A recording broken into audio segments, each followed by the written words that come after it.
to the Grammar Corner, or probably just the Learning Corner from here on out. Found this would be a fun way to look at some of our new grammar rules.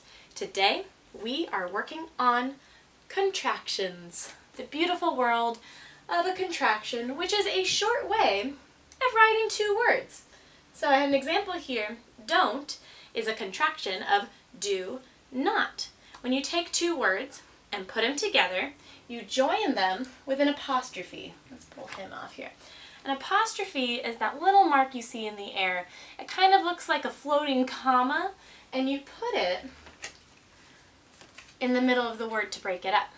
We're going to see a few examples so you can see how we would use this.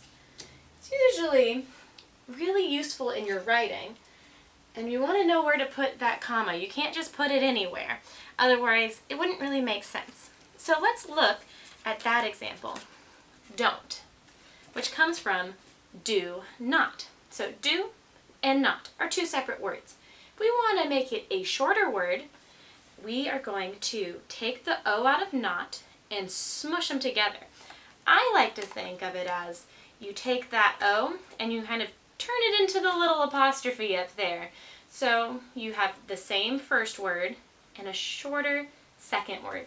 You're going to notice that pattern a lot with a lot of these contractions. So do not is don't. Let's see. Is not. I wonder if you know what it would be. If you know, follow along. See if you can get it before I do. Is isn't. You take the O out, turn it into a little apostrophe there. Let's see. What about does not? Same as before. Doesn't. The first word stays the same. And you change the O, trade it out for an apostrophe. Doesn't. Let's do a few more here. Was not turns into wasn't. Was stays the same. Take that O out, switch it for an apostrophe. We can't just put an apostrophe between the W and the A. It would be like was not. Wouldn't really make sense. Then we have finally cannot. Cannot is an interesting word because you would think can and not would be separated. It's actually one long word. You can still shorten it by turning it into can't. I can't do this, but you can.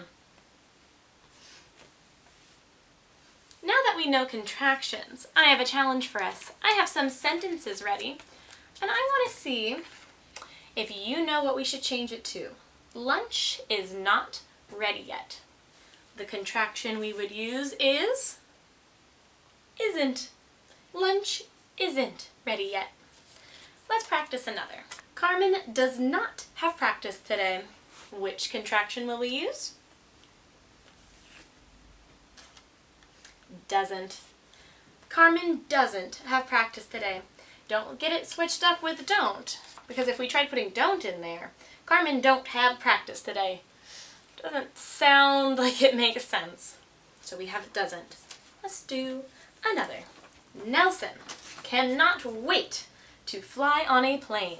Let's see, Nelson cannot, so we turn it into can't. Nelson can't wait to fly on a plane. My trick in figuring out the contraction is by looking at that first word. Usually the first word will stay the same, and you just shorten the not part. Let's do one final sentence. I do not have my water bottle. I think this is a good example of why we use contractions. Because when you say, I do not have my water bottle, it sounds like a sentence with way too many words. You kind of mix them up. But it's easier when you switch do not for don't. I don't have my water bottle. That is today's lesson on contractions.